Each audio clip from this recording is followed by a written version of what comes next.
Many of you were with us here this weekend as we were on the air live amid the news, this major U.S. strike on Iran. And tonight here, Iran's retaliation, targeting the largest U.S. military base in the Middle East, El Odeid, with a barrage of missiles home to some 10,000 U.S. troops.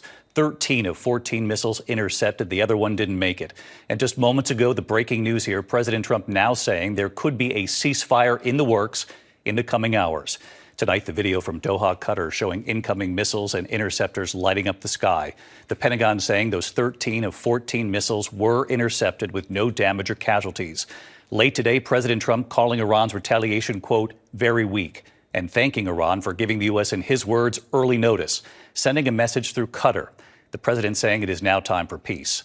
Tonight here we are seeing new video. These are the B-2 bombers taking off in Missouri, headed for Iran the night of the attack. Officials looking closely at before and after satellite images to assess how much damage was done.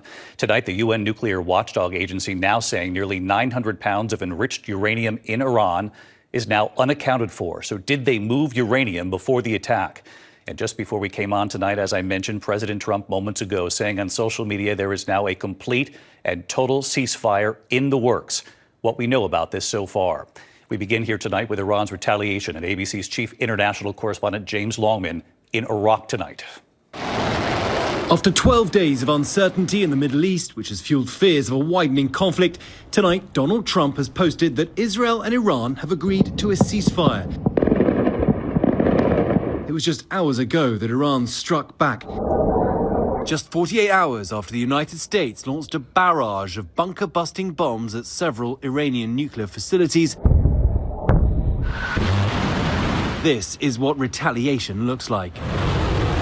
The largest US base in the region targeted with what appears to be 14 short and medium-range missiles. President Trump tonight called it very weak, but he even thanked Iran in a post online for giving the US early notice, which made it possible for no lives to be lost and nobody to be injured.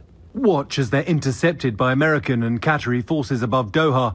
According to US officials, some of those missiles were headed for Al Udeid Air Base. The Pentagon says 13 of the 14 were intercepted with no damage or casualties. Al Udeid is home to the headquarters of Central Command and Air Force Central Command, and it's likely where that US raid on Iranian nuclear facilities would have been coordinated. Trump was there just over a month ago. The president urged peace after greenlighting that stunning operation, dubbed Midnight Hammer. New video shows about 9 B-2 bombers taking off from Missouri early Saturday morning. 2 were decoys, the other 7 flying quietly to Iran. A senior US defense official tells ABC News the administration believes Iran's attacks will be, quote, regional. Iran called today's attack the Annunciation of Victory. The Revolutionary Guard claims to have fired the same number of missiles that the US used in their weekend strike. Their supreme leader vowing Iran will not surrender. The US has been making adjustments to protect the more than 40,000 US troops spread from Iraq, Bahrain, Qatar and Syria. In the hours before, a shelter-in-place order went out at the US Embassy in Qatar. And mitigation plans have been in the works for some time. These satellite images show more than 24 US military aircraft had left Al Udeid Air Base. This photo was taken on June 10th and shows more than 30 military planes.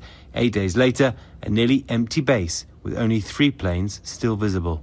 So let's get right to James Longman with us live tonight from Iraq. And James, you have more on the breaking news here. President Trump suggesting moments ago a possible ceasefire now in the works between Israel and Iran. Yeah, David, this is a fast-moving situation. We have yet to hear officially from either party, but not long ago, President Trump announced a ceasefire deal between Israel and Iran set to begin in just a few hours' time. Under the terms of this deal, Iran would initiate a 12-hour ceasefire. After that, there'd be 12 hours of ceasefire from Israel. If in those 24 hours peace is achieved, well, that is the end of the war. But as we know, a lot can happen in 24 hours. David? James Longman leading us off here tonight. James, thank you.